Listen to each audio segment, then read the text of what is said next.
There's no doubt in my mind there's going to be more bank failures.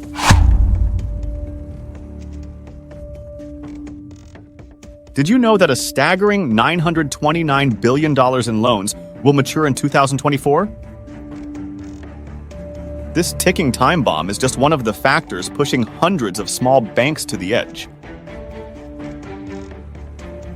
Stay tuned as we break down the complex web of issues threatening America's banking system.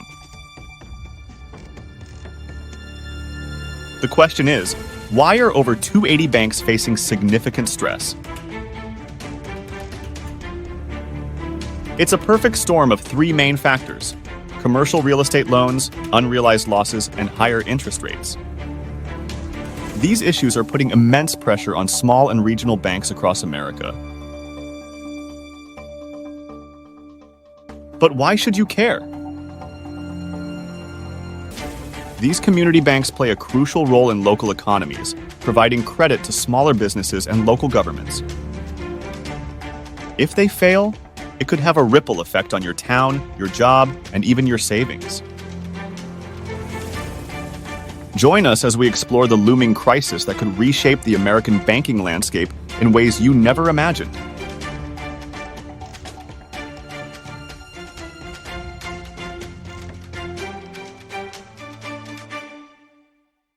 Now that we've set the stage for the looming crisis, let's zoom in on the ticking time bomb at the heart of this financial storm: commercial real estate loans. These aren't your average home mortgages.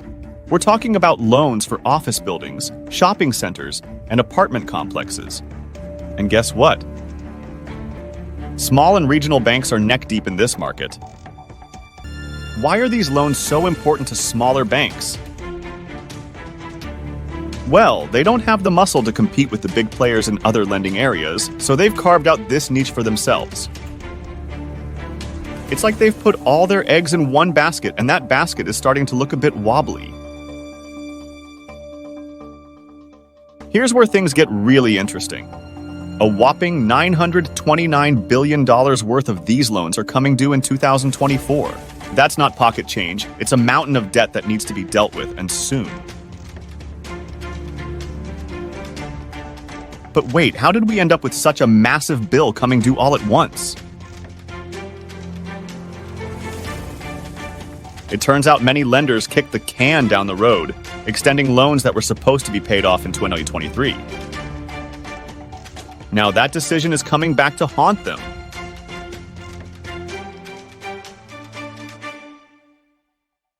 But the plot thickens.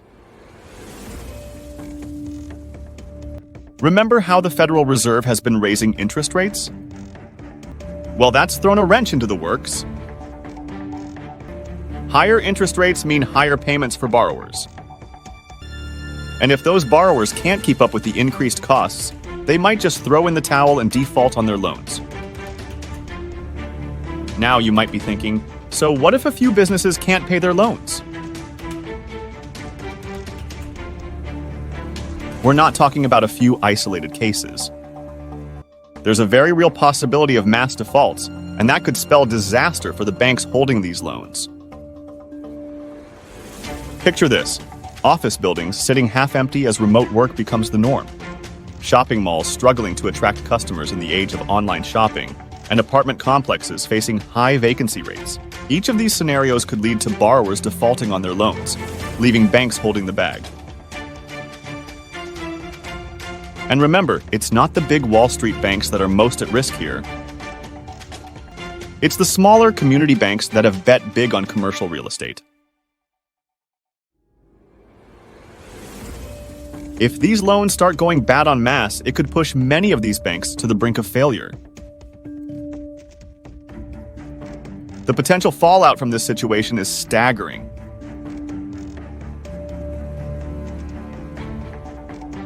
If a significant number of these small and regional banks fail, it could send shockwaves through local economies across the country. Businesses might suddenly find themselves unable to get the loans they need to operate or expand. Local governments could lose a crucial source of funding for community projects. And let's not forget about the average person on the street. If your local bank goes under, what happens to your savings? The ripple effects could be felt far and wide, potentially reshaping the entire banking landscape in America. So as we watch this commercial real estate time bomb tick down, the question on everyone's mind is, can it be diffused before it's too late? Or are we on the brink of a banking crisis that could rival the upheavals of the past?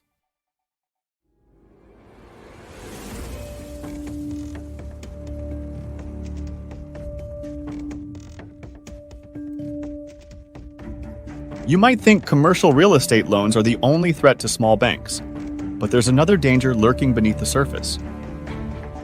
It's called unrealized losses, and it's a problem that's been quietly growing since March 2022. The question is, how did we get here? And what does it mean for the future of banking in America? To understand unrealized losses, we need to talk about interest rates. Since March 2022, the Federal Reserve has hiked rates a whopping 11 times. That's not just a minor adjustment, it's a seismic shift in the financial landscape. These rate hikes have sent shockwaves through the banking system, and small banks are feeling the tremors more than most. But what exactly are unrealized losses?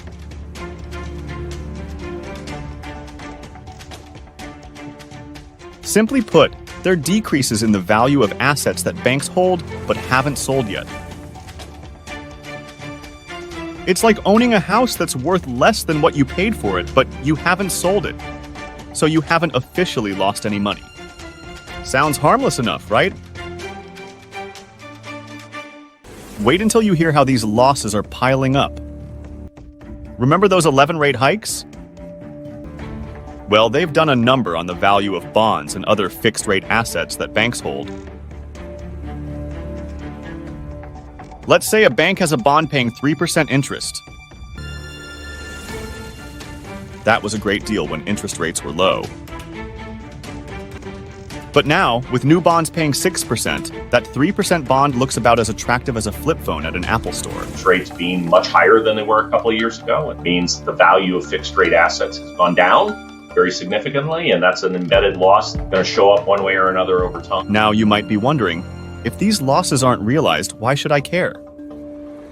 These unrealized losses are putting enormous pressure on banks' balance sheets. It's like a weight that keeps getting heavier, making it harder and harder for banks to stay afloat. For smaller banks, this pressure is particularly intense.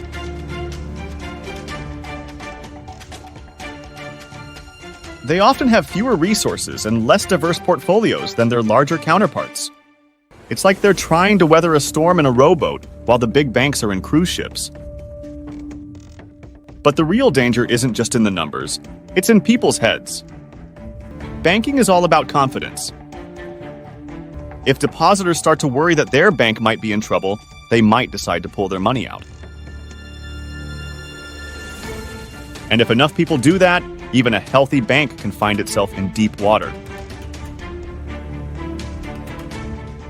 It's a psychological domino effect that could turn unrealized losses into very real bank failures.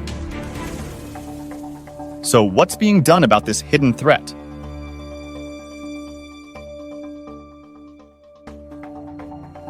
Regulators are on high alert, urging banks to raise capital and shore up their financial positions. It's like they're telling the banks to patch up their boats before the storm hits full force. But will it be enough? And what happens if it's not? As we watch this situation unfold, one thing is clear. The threat of unrealized losses and interest rate hikes is very real, and it's not going away anytime soon. The question is, will America's small banks be able to weather this storm, or are we on the brink of a banking crisis that could reshape the financial landscape for years to come? We've explored the hidden threats facing small banks, but what happens if these institutions actually start to fail? The consequences could be far more serious than you might expect.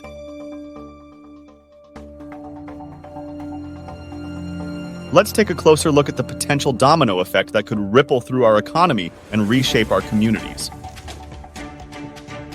First, it's important to understand just how crucial these small and regional banks are to local economies. You might be surprised to learn that community banks control roughly the same value of assets as America's largest bank, J.P. Morgan Chase. We're talking about $3.2 trillion in assets. That's a staggering amount of money tied up in these smaller institutions. But here's where things get really interesting.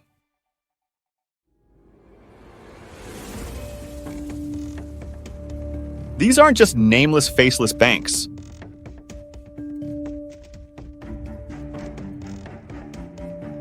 They're the lifeblood of many communities across America.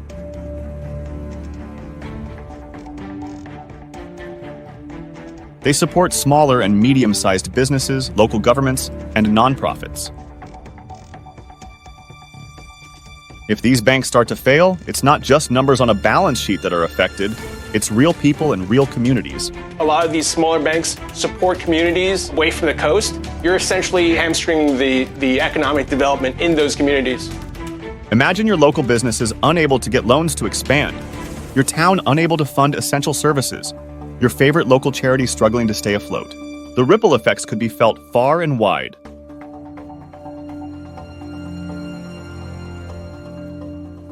So, what's being done to prevent this potential catastrophe?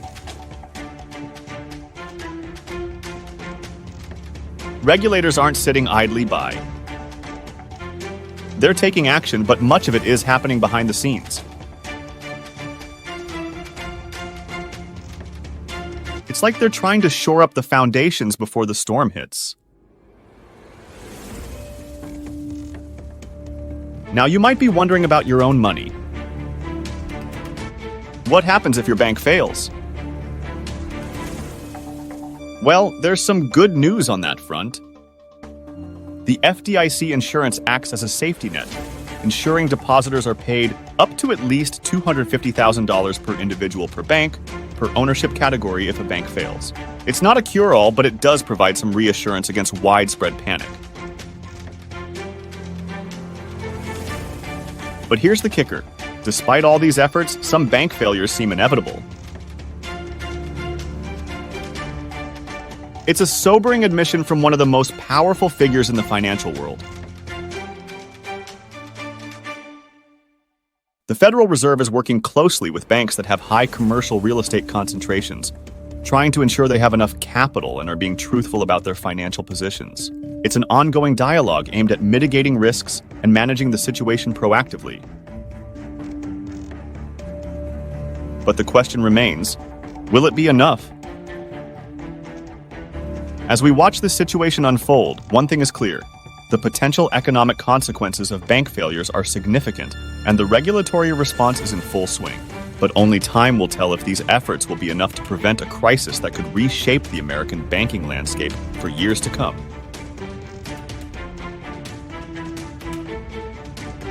Now that we've explored the potential consequences of bank failures, you might be wondering if there's any hope on the horizon.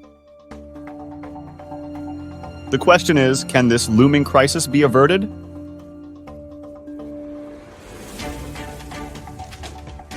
While the situation is serious, there are potential solutions that could help weather the storm. One key strategy is increased merger and acquisition activity. By joining forces, weaker banks could find strength in numbers. But here's the catch. Regulatory scrutiny and disagreements over valuations are making these deals harder to close. It's like trying to arrange a marriage when both parties are hesitant to say "I do." Another potential lifeline is private sector recapitalization. This means bringing in new investors to shore up banks' finances. But will there be enough willing investors to go around?